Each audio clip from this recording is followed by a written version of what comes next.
രാജ്യത്തെ മികച്ച കാർഷിക ടൂറിസം ഗ്രാമമായി കുമരകം.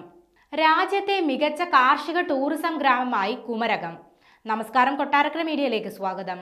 രാജ്യത്തെ മികച്ച കാർഷിക ടൂറിസം ഗ്രാമമായി മാറിയിരിക്കുകയാണ് ഇന്ന് കുമരകം. കർഷകർ നേരിടുന്ന പ്രശ്നങ്ങളെല്ലാം ഒറ്റക്കെട്ടായി നേരിട്ട് ഉത്തരവാദിത്വ ടൂറിസത്തിലൂടെ വിനോദസഞ്ചാരം വിജയകരമായി നടപ്പാക്കുന്നതിനാണ് കുമരകത്തെ തേടി കേന്ദ്ര സർക്കാരിന്റെ ഈ അവാർഡ് എത്തിയത്. ഇന്ത്യയിൽ ആദ്യമായി കേന്ദ്ര സർക്കാർ ഏർപ്പെടുത്തിയ കാർഷിക വിനോദസഞ്ചാര പ്രവർത്തനങ്ങൾക്കുള്ള അവാർഡാണ് കുമരകം നേടിയെടുത്തത്.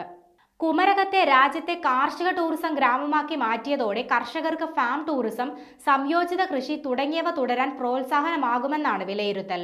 ചെറിയ ചിലവിൽ ഗ്രാമീണ ടൂറിസം പാക്കേജുകൾ ലഭിക്കുമെന്നതാണ് കുമരകത്തെ വിനോദസഞ്ചാരികളിലേക്ക് ഏറെ ആകർഷിക്കുന്നത്. വിനോദസഞ്ചാരികൾ എത്തുന്ന മേഖലകളിലും അവർ താമസിക്കുന്ന റിസോർട്ടുകളിലുമെല്ലാം കാർഷിക ഉൽപ്പന്നങ്ങൾ വിതരണം ചെയ്യുന്നതിലൂടെ കുമരകത്തെ അടുത്തറിയാൻ അവർക്ക് കഴിയുന്നു. കായലിലൂടെയുള്ള യാത്രയ്ക്കും കയർ വ്യവസായത്തെ നേരിൽ കണ്ട് കയർ നെയ്തെടുക്കാനും വിനോദസഞ്ചാരികൾക്ക് കുമരകത്ത് അവസരമൊരുക്കുന്നുണ്ട്. കേരള സർക്കാരിന്റെ പ്രാദേശിക കാർഷിക ഗവേഷണ കേന്ദ്രം, കേന്ദ്ര സർക്കാരിന്റെ കൃഷി വിജ്ഞാന കേന്ദ്രം എന്നിവ സ്ഥിതി ചെയ്യുന്നത് കുമരകം ഗ്രാമത്തിൽ തന്നെയാണ്. ഇത് കുമരകത്തിന് കൂടുതൽ നേട്ടം കൈവരിക്കാൻ സഹായകരമാകുമെന്നാണ് കർഷകരുടെ അഭിപ്രായം. 2700 ഹെക്ടറോളം ഭൂമിയിലാണ് കുമരകത്ത് വിവിധ കൃഷികൾ നടക്കുന്നത്.